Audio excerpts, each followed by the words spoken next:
Next, Ministry of Home Affairs to review the ASFA in the Northeast. Armed Forces Special Power Act.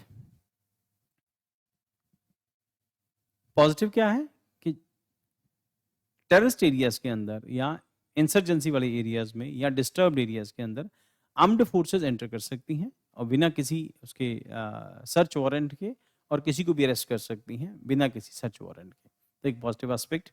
Negative क्या है, लंबे time तक ये चलता रहेगा तो लोग नाराज हो जाते हैं अपनी सरकारों से कि बड़े लंबे टाइम से चल रहा है, कभी भी फोर्सेस हमारे घर में एंटर कर सकती हैं। थोड़ी बहुत एट्रोसिटीज भी होती होंगी, है ना। नोबडी कैन डिनाई कि कंप्लीटली कोई भी सिस्टम या किसी कंट्री की 100% लोग जो हैं या 100% आर्म्ड फोर्सेस हमेशा अच्छी होती है, ऐसा नहीं है।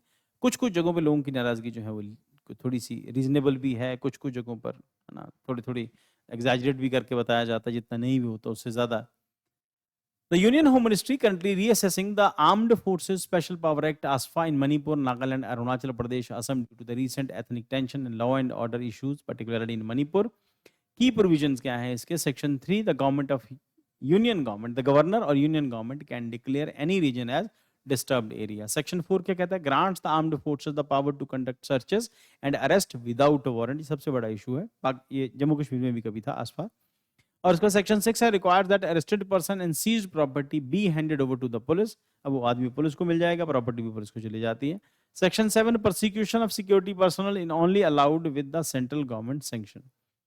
और उसके बाद why AFSPA needed? Insurgency and security threats, active separatist movement in north east and terrorism in Jammu and Kashmir की वजह से इसको लगाया गया था। Military intervention is necessary for the quick actions. तो अगर वो अदालत से सर्च वारंट लेने जाएंगे, कोर्ट से सर्च वारंट लेने जाएंगे, तो आदमी टेररिस्ट अंदर घर के अंदर छुपा पड़ा है, वो सर्च कर ही नहीं सकते, है ना। तो उस केस में उसको एडवांटेज हो जाएगा। तो इस करके इंट्रोड्यूस किया था। Support to civil administration, help restore normalcy where police forces are inadequate. Geopolitical consideration है, proximity to China, Myanmar, Pakistan increases cross border security threats. Strategic deterrence क्या है? Prevents insurgent groups from gaining control over regions. Criticism and concerns, human right violations हैं, allegation of extra judicial killing, torture and sexual violence हैं। तो ये issues रहे हैं। हम लोग पुलिस की एट्रोसिटीज हम लोग मानते हैं, इसी तरह से आर्म्ड फोर्सेस भी कहीं ना कहीं थोड़ा बहुत आगे पीछे गलत होता है उनसे। हाईलाइटेड द जस्टिस जीवन Reddy committee 2005 in UN reports, lack of accountability, legal immunity for security personnel make perspective difficult, require the central government approval for action against the accused officer। तो ऑफिसर जो ये करते हैं उनके ऊपर एक्शन लेने के लिए सेंट्रल गवर्नमेंट से पहले परमिशन लेनी पड़ती है। कहीं कहीं ऑफिसर भी गलत हो सकते हैं ना। और allegation of the local populations create mistrust between citizen and the government due to the prolong military presence. बड़े लंबे टाइम से मिलिट्री वहां पर है तो लोग बोर हो जाते हैं, यार बस करो यार, है ना। तो हर आदमी डरा डरा रहता है, तो ये भी एक एस्पेक्ट है, इसका डिमांड भी करें। But the point is north east सच में बहुत डिस्टर्ब है, जितना हमें नजर आता है उससे कई गुना ज्यादा डिस्टर्ब है। जुडिशियल ऑब्जर्वेशंस क्या कहती है? Supreme court ruled that excessive use of force under AFSPA is unconstitutional. Democratic and legal concerns कहते हैं undermines federalism, civil liberty and the rule of law. No time-bound review mechanism exists in the act. The way forward, gradual and phased withdrawal ASFA should be lifted in areas with long-term peace and stability. Strengthening local law enforcement, improve state police capabilities, intelligence gathering, local governance, इन सबको improve करेंगे तो चीजें जो हैं change हो जाएंगी। The accountability and oversight mechanism, establish independent civilian oversight bodies to address human rights and concerns, legal reforms and review mechanism, introduce time bound reviews and sunset clause for ASFA। sunset के बाद कोई किसी घर में नहीं जाएगा। पर negative भी आर्म्ड फोर्सेस मना करती हैं कि मत करना ऐसा, नहीं तो फिर नॉर्थ ईस्ट हमारे हाथ से निकल जाएगा। चाइना के साथ उसकी जो प्रॉक्सिमिटी है ये भी एक रीजन है। म्यांमार के साथ कुछ डिस्टर्बेंस ग्रुप्स हैं जो म्यांमार के अंदर हैं।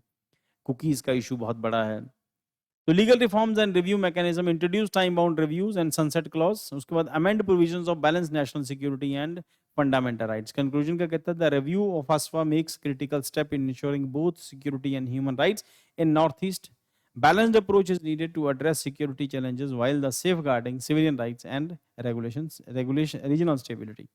ठीक है, इस तरह की एक्ट होने चाहिए, बट ये है कि एक सर्टेन लिमिट तक होते हैं, जो वो फेस क्रॉस कर जाता है, नहीं तो लोगों का डेमोक्रेसी से बिलीव उठ जाता है। होने चाहिए नहीं चाहिए, दोनों पॉइंट है इसके। आर्म्ड फोर्सेस कहती है होना चाहिए क्योंकि अभी भी कंडीशन जो है बहुत अच्छी नहीं है वहाँ पर।